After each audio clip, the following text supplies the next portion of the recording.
The station floated like a dying beast in the dark of space. Rusted, cracked, forgotten, its lights flickered weakly, like stars trying to hold on. This place wasn't listed on maps anymore. It was called the Market of Broken Things, where old machines, banned tech, and unwanted lives were traded. Eli walked carefully through the narrow paths. He was human, and humans didn't belong here.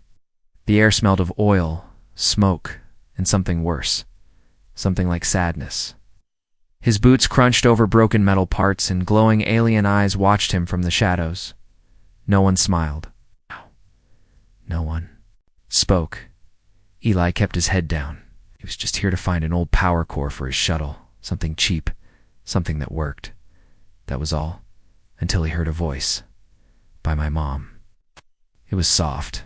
So soft he thought it was in his head.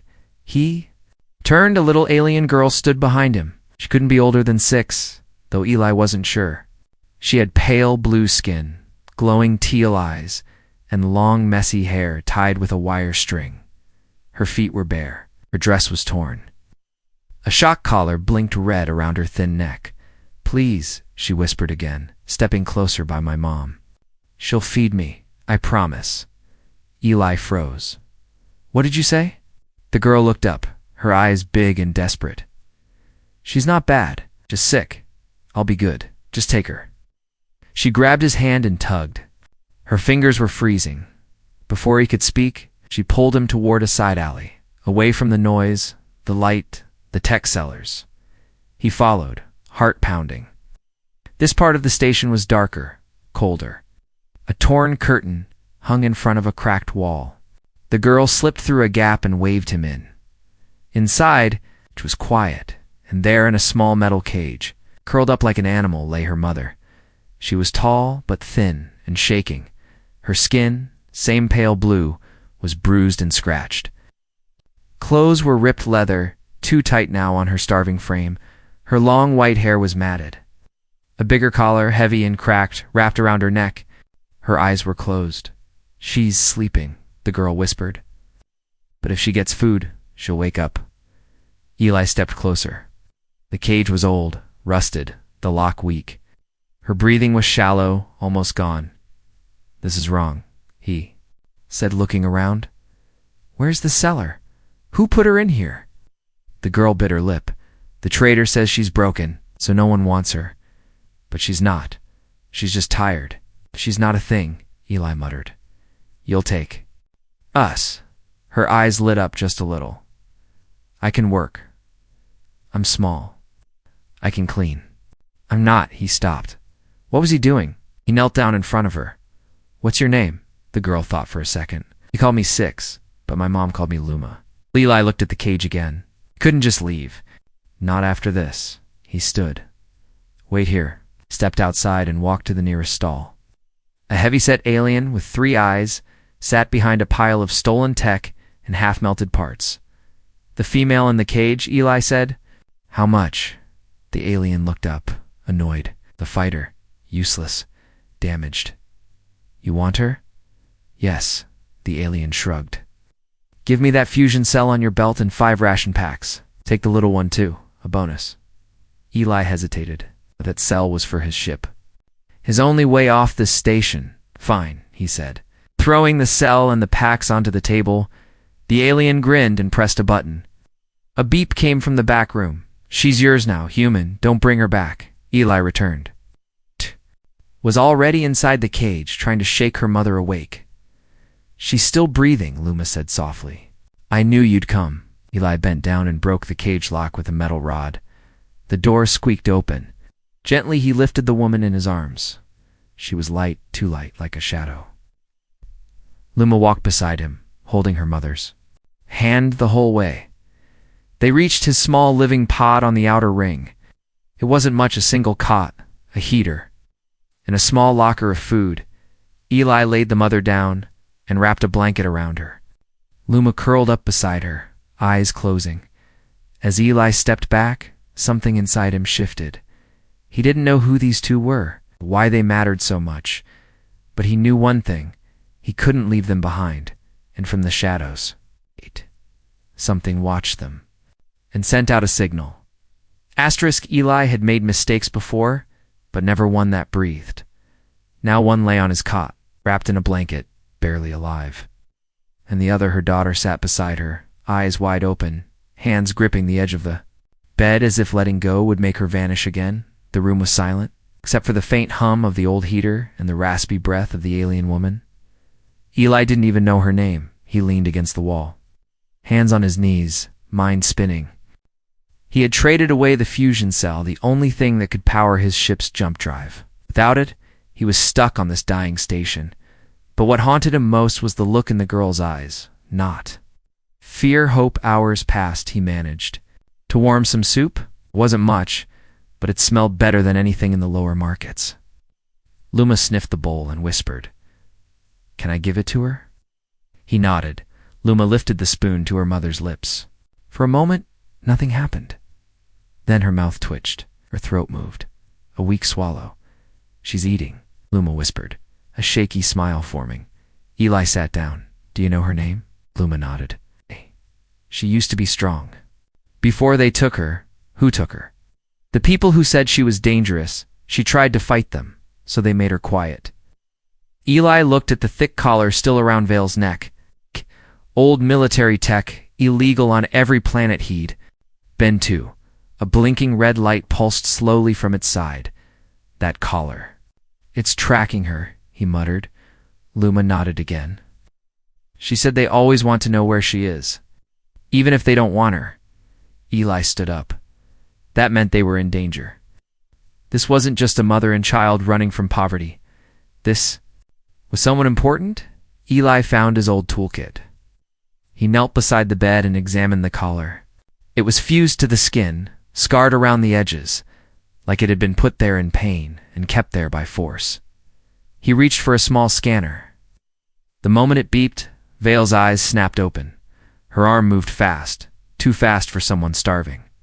She grabbed his wrist and slammed him to the floor, pinning him with one hand. "You touch it, we both die," she rasped. Eli didn't fight back. "I was trying to help." Her eyes scanned his face, then the room, then Luma. "Where?" "We." Her voice was cracked, dry. "My pod. Outer ring. I bought you both from the market." Eli paused, then added, "Cheap." Vale slowly let go. Her limbs shook. Her strength was fading again. "You're human," she whispered, as if confused. "Guilty." She blinked. "I thought your kind left the stations." "We did. Came looking for parts. Found you instead." Vale looked at Luma, who smiled and wrapped her mother's arm around her small shoulders. "She said you'd come," Vale said quietly. "She still believes in things." Eli poured her a cup of soup. "I believe in survival. You're not going to last long with that beacon on your neck." "It's not just a beacon," she said, eyes dark. "It's a detonator. Anyone tries to remove it, boom." She nodded. Luma flinched but didn't speak. Eli sat down on the metal floor, thinking. His hand touched the control panel under his cot, an old system he had rigged up with stolen code. It wasn't fancy, but it could jam short-range signals. He pressed a button. The light on Vale's collar blinked, and then stopped. No sound. No explosion. She looked up in surprise. "You jammed it," she whispered.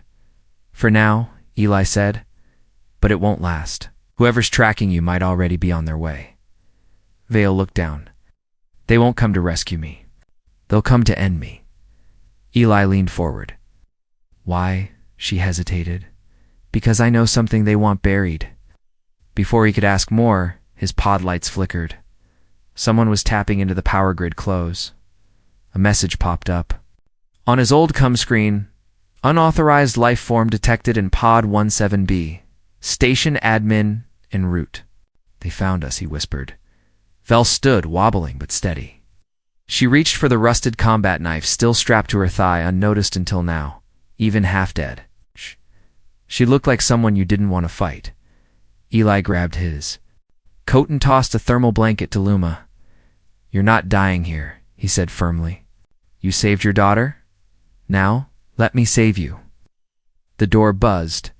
Outside, footsteps echoed. 3 sets. One heavy, two too light to be human. Eli reached for the hidden side hatch, pressed the manual unlock, and looked back once. Vale nodded slowly. Luma. Whispered, I told her. Humans help. I was right. It slipped into the shadows just before the door burst open. The old service tunnel was freezing. Dust drifted in the dim light, and the air smelled like rust and mold. Pipes hissed above their heads, leaking steam. Their footsteps echoed too loudly. Eli moved first, crouched low, weapon in hand. A plasma cutter turned stun blade. Behind him, Vale limped quietly, her daughter Luma clinging to her side. They didn't speak. Not yet. Not until the door slammed shut behind them, and Eli locked it from the inside with a broken rod and shear. Hope only then did he breathe. You okay? He asked, turning to them. Vale didn't answer. Instead, she slowly stood straighter, too straight for someone who just escaped death. And in that flickering light, Eli saw something new in her eyes. Not fear, not pain, but control. Vale walked past him, every step firmer than the last. She stopped in front of a cracked panel and ripped off a cover plate with one hand. Eli stared. You know this station? I helped design its security grid 5 years ago, she said, voice flat. Back before my people turned me into... Cargo Luma tugged on Eli's coat. I told you. She used to be important. Eli couldn't believe it. You were military? Vale didn't look at him. She rewired to exposed cables and overrode the next door's sensor. Command engineer. 4th Spiral Fleet. Discharged for treason. Eli raised an eyebrow. You betrayed them? I refused to follow a kill order, so they branded me a traitor, took my daughter, and turned us into things to be sold. She turned to him. You, what are you? Just a scavenger? She stared at him for a moment. No, you're something else. You bought freedom with your last fusion cell. You risked your life for strangers. Eli shrugged. Luma asked nicely. The girl beamed. Vale's face softened. Only a little. They moved through abandoned quarters, rusted beds, broken lights, and old signs written in alien tongues. This section of the station had been shut down during the Power Wars. Now it would be their hiding place. At least for tonight, Eli found a sealed bunk room and pushed the door open. This one's dry. No cameras. Should be safe. Vale entered first, checked the corners, then allowed Luma in. She sat down slowly on the edge of a ruined cot, her body still weak, but her mind now clearly sharp. She looked at the collar. On her neck, it's still active, she said. And they're not done chasing me. Who are they? Eli asked. Vale didn't answer right away. Then slowly, she reached inside a pocket sewn into her torn pants. From it, she pulled out a small metal cube. It pulsed faint blue. What's that? Eli asked. Vale looked tired but serious. This is why they want me dead. She set the cube on the floor and tapped it once. A hologram flickered to life, glitchy, weak, but real.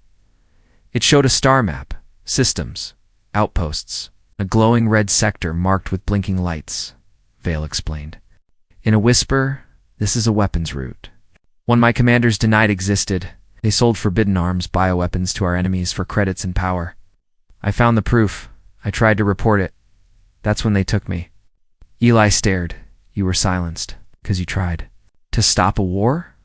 No, she said. Because I showed they were already building the next one. Eli nodded slowly. And now, if this gets out, their whole empire falls. Silence. Even Luma seemed to understand. Vale reached up to the collar. Help me take this off. Eli froze. You said it was a detonator. I don't care, she whispered. If I die free. Eli knelt beside her, heart racing. He pulled out his tool again. Luma held her mother's hand. Tight click, click. The collar beeped fast. Faster. Eli's hands shook. Wait, he said suddenly. He reached into his pack, pulled out a tiny jamming module, and shoved it inside. The collar seam. A second passed. Then another. The light on the collar died. No explosion, no fire. Just silence. Vale let out a long breath, the first full breath in years. And then she smiled. "You're good with tech." She said, "I used to break into stations for fun," Eli replied. "You're wasted on scrap hunting." "I get that a lot." They both laughed just once. Then Vale stood and tossed the collar into the corner. Free. Finally. But freedom had a cost. Down the hallway, metal clanged. "Heavy boots, Tracker," Eli whispered. "They sent someone already." Vale didn't flinch. She picked up the broken pipe from the floor and gripped it like a sword. She looked at Eli. "If I fall, get my daughter off this station." "I'm not letting anyone fall," Eli said, stepping beside her. Luma clutched her mother's leg, and from the dark corridor, a red light blinked. They were not alone. The red light blinked slowly, steady, pulsing like a heartbeat Eli saw. It first down the metal hall, past the cracked floor tiles and broken bulkheads. A silent sphere floated midair. No sound, no shadow, just that tiny blinking eye. "Tracker drone," he whispered. Vale's eyes narrowed. "It's not theirs." Eli blinked. "What do you mean?" She stepped forward slowly. "The ones who enslaved me, they used older signal. Tags. This is Terran tech." "You mean Earth?" he asked. Vale nodded. "But humans didn't use drones like this during the war, 'cause this one was built after the war," Eli said quietly. Suddenly the drone zipped forward. Eli grabbed Luma and pulled her back behind a crate. Vale slammed the pipe she held straight at the sphere, but it dodged. Humming fast and smooth. A flash. A soft spark shot out from underneath the drone, hitting the wall beside Vale. No explosion, just static. The walls lit up with symbols, lines of code. Alien language. Coordinates. A warning. Eli stared at it, breath frozen in his chest. "This isn't just a tracker," he said. "It's a message delivery system." Vale's face turned pale. "So then they know where we are, and they're not just after me anymore."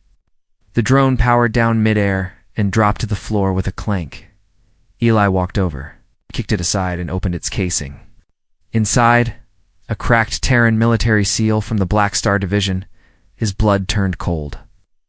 "That group was disbanded decades ago," he said. "No orders, no leadership. Ghost unit." "And now they're chasing ghosts," Vale replied. "Me." She touched the glowing map on the wall. The blinking signals showed their exact location. Eli ran his fingers through his hair. "We have maybe 10 minutes before boots hit this corridor." Vale looked at Luma. "She can't run that far." "We're not running," Eli said. "We're diving." Oh.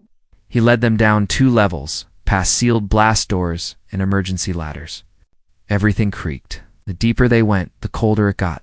Darker, too. "Where are we going?" Vale asked. "To an old cargo dock." "No one uses it anymore." "You sure?" "Nope," Eli said. "But it's where I stashed something special." They reached the last door. It was big, rusty, and half used by an old explosion. Eli knelt beside the control panel, typing fast. Sparks flew. "It's just junk down there," Vale said. "Exactly. It's what they think. But it's not just any junk." Click. The door slid open with a growl dot inside. Dim blue lights flickered over a forgotten ship. Small, ugly, covered in dust and netting, but shaped like a predator. Vale raised her eyebrows. "That's not scavenger gear. It's a prototype. Military grade, stolen from a scrapyard orbiting Mars. I fixed it over 5 years. Never flew it." "Why not?" "I was waiting for a reason," he said. "Now I've got to." They entered the ship. Vale set Luma down in the co-pilot seat and scanned the controls. Human layout, but modded. "I fused alien engines with a Terran stealth core," Eli said. "It'll fly barely." As Eli booted the systems, the ship groaned awake. Lights blinked, screens buzzed. One by one, systems came online, except one. Communications. "Why isn't it connecting?" Vale asked. Eli stared at the screen. "'Cause something's jamming us." From inside the station, he traced the signal. then stopped. His eyes widened. It's not coming from outside. It's coming from the collar. Vale stiffened. You disabled it. I only jammed the beacon. But there's a second chip. He ran to his toolkit and opened the collar he had tossed aside earlier. Inside, a thin fiber wire running under the main circuit. Still pulsing, it's a shadow. Transmitter, Eli said. Okay. Always active, even if everything else is shut down. So they never lost us, Vale said. They just waited until we ran. Without thinking, Eli threw the collar into the ship's airlock, sealed it, and hit the eject. The collar blasted into space, floating like a silent scream. Seconds. Later, the communication system clicked back online, but a new alert flashed. Unknown vessel approaching. Distance, 200 kilometers. Time to arrival, 7 minutes. Vale looked at him. Do we run? Eli shook his head. We lure them in. And then, we vanish. He typed fast. Opened an old cloak program. Redirected heat signatures.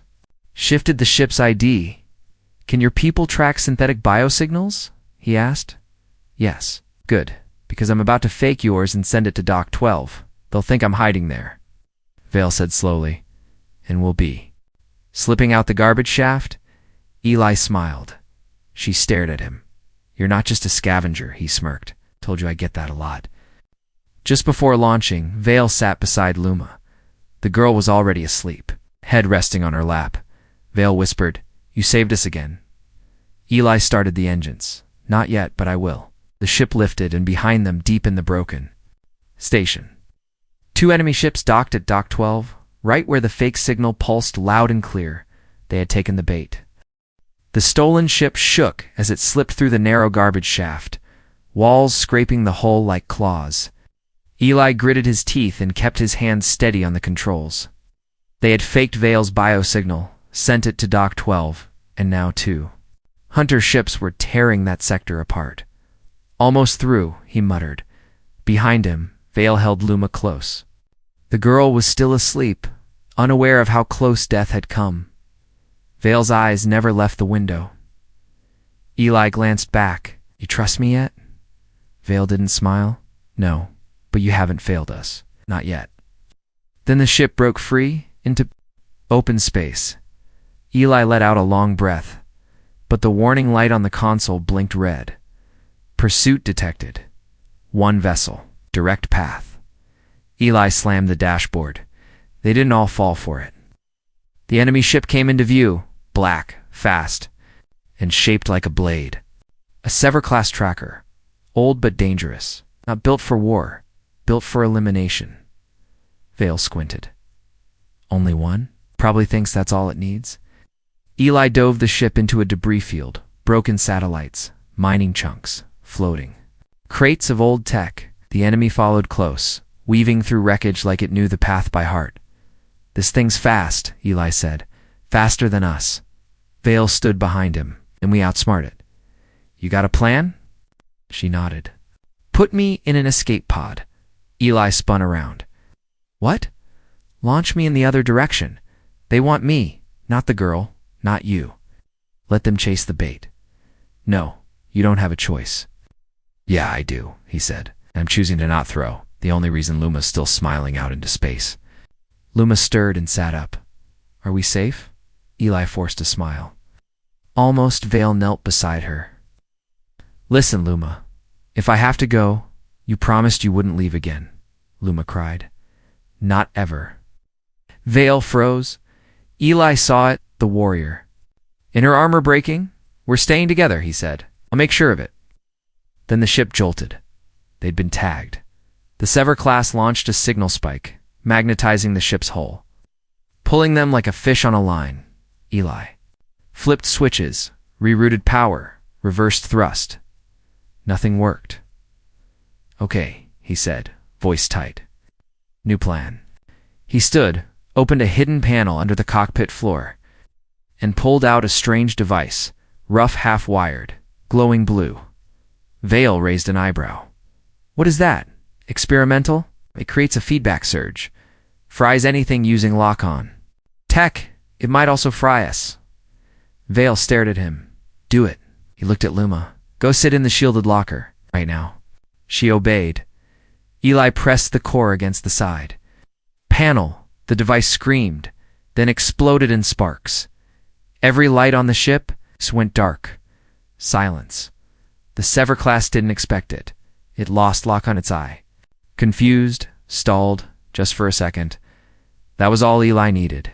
He kicked the engines back on manually. He diverted cooling power into thrust and slingshot the ship around a dead freighter. Using its magnetic field like a slingshot, they burst out. Of the debris field at full speed, the Sever class spun, trying to follow, but too late. It clipped the freighter's tail and scraped its hull. Losing speed? Nice trick, Vale said, gripping the seat. Learned it on accident once. Time I almost died. But they weren't out yet.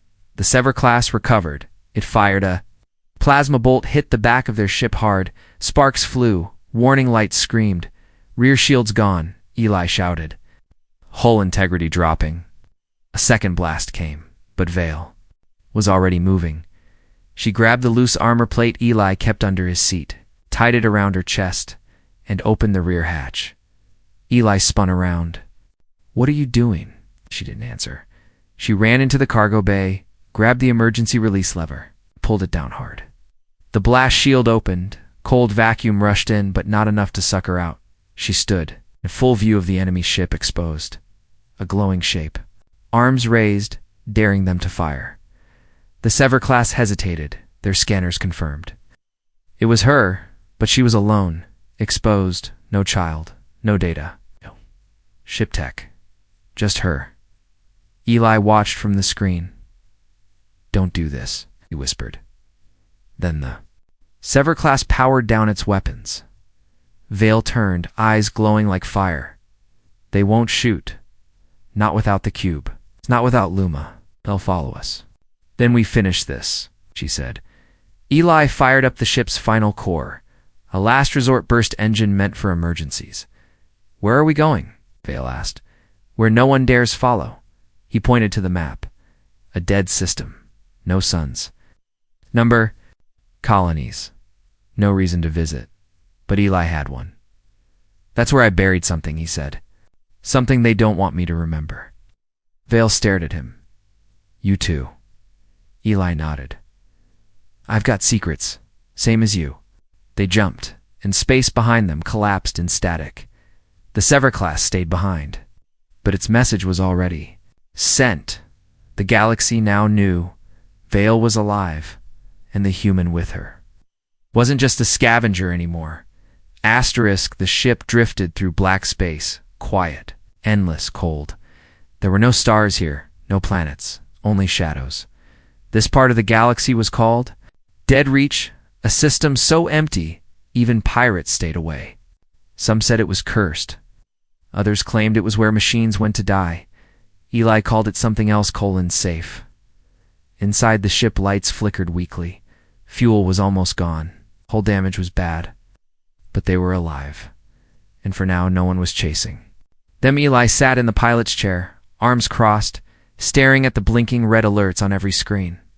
Vale stood near him, watching silently. Behind them, Luma slept again, wrapped in a warm blanket.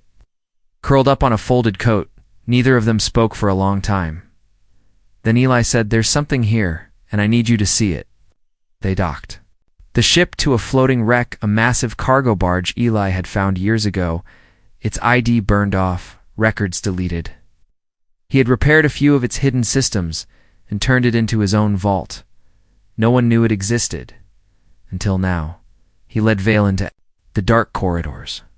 They passed broken crates, shattered windows, and ancient scorch marks. Faint emergency lights lit their path. Finally, they reached a sealed door, marked only by a scratched human word: truth. Eli unlocked it. The room inside was small, but what it held was not. Vale stepped inside and froze. Across the walls, hundreds of data panels blinked softly. Human, alien, hybrid, ship records, war footage, secret messages. And at the center, a single chair with a full neural uplink helmet. "You kept this hidden?" Vale asked. "I found it after the war," Eli said. I didn't understand it at all. First, but I knew it wasn't meant to be seen. He walked to a panel and touched it. A hologram lit up. It showed alien generals, high-ranking humans, corporate leaders, all in the same room.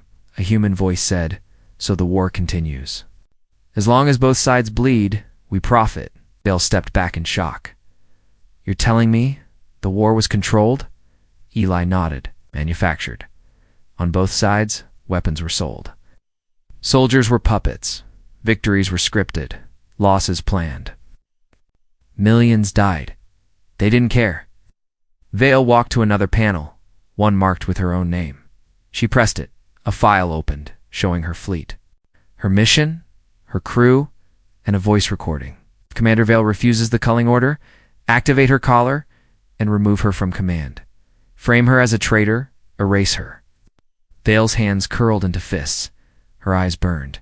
"My own people betrayed me," she said, "to keep this secret buried." Eli placed a hand on her shoulder. "So did mine," he said. "That's why I left Earth. That's why I stayed in the shadows." Vale turned to him. "All this time, you've been hiding proof." He nodded. "It's waiting for someone to help me show it." Suddenly, a beeping alarm rang. Eli turned to the control panel. "Incoming signal," he said. "Encrypted. Deep code." Vale rushed over. "From where?" He checked the coordinates. "From inside dead reach." "That's not possible." "Is now." He opened the signal. A grainy face appeared.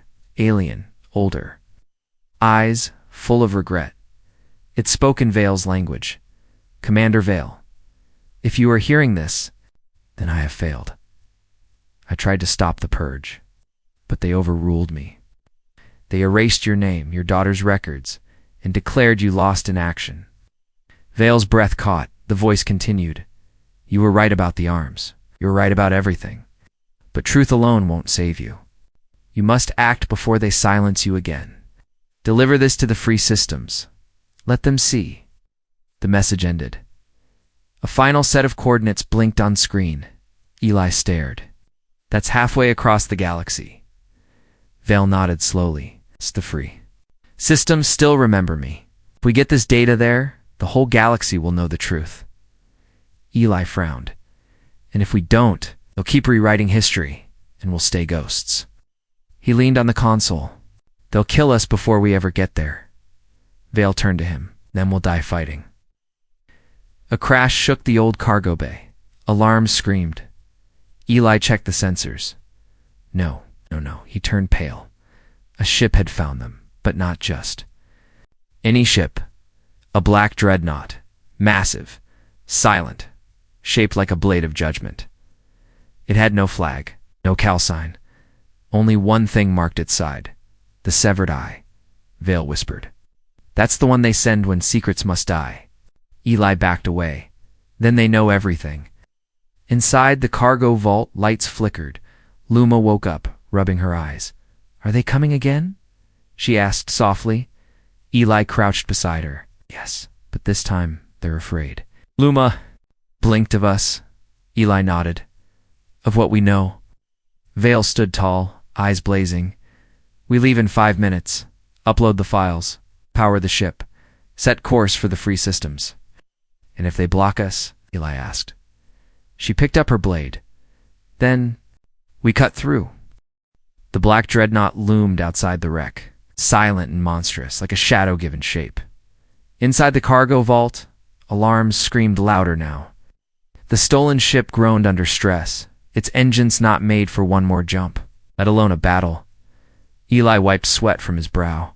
His fingers flew across controls, rerouting power. Pushing the dying ship to wake up one last time, Vale stood at the airlock. Her eyes locked on the blinking dots on the scanner.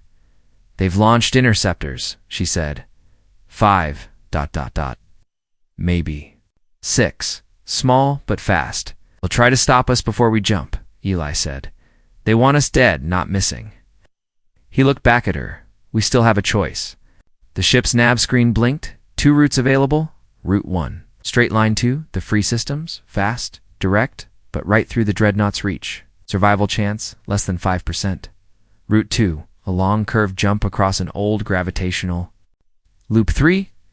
Slingshots, risky warp, and zero margin for error. Survival chance? Unknown. But it would avoid the dreadnought.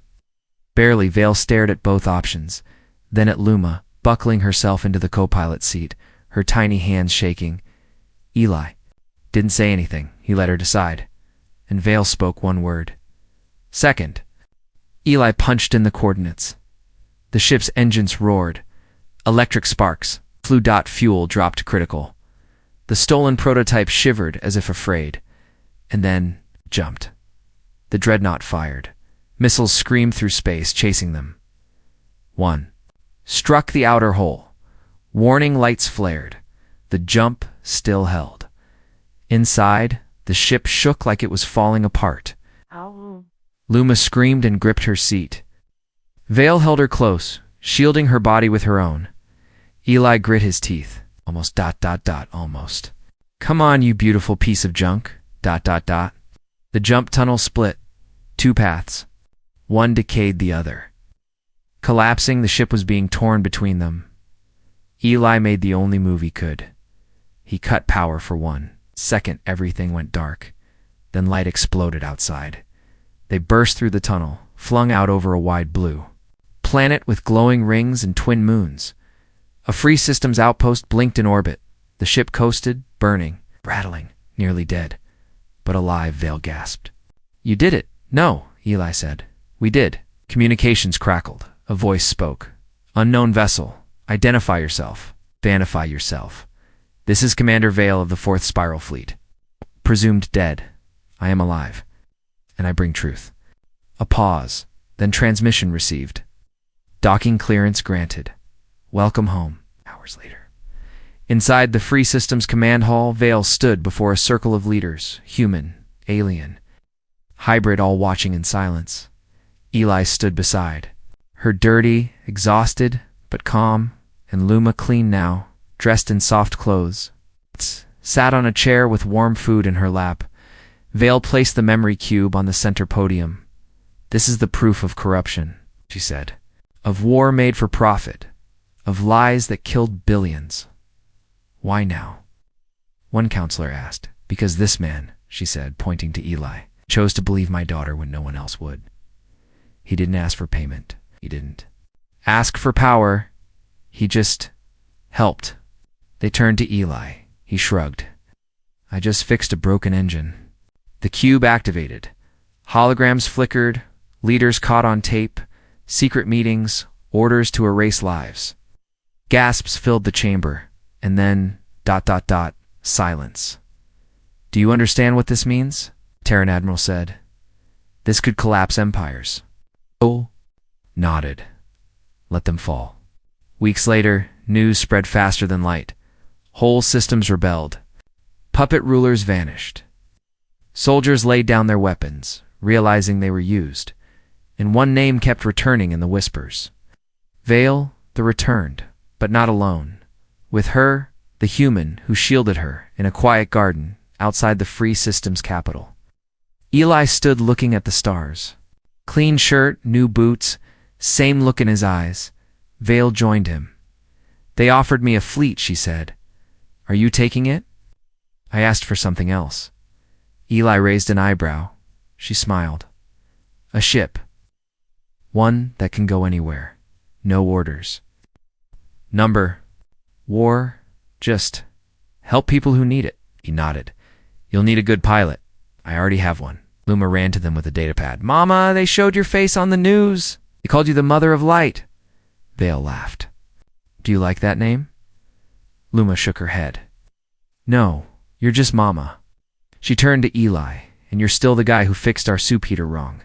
He smiled. It still worked. And far across the stars, deep in a silent council, room filled with cold faces and colder plans, someone whispered, the secret got out. Another replied, yes, but worse than that, a human helped it fly.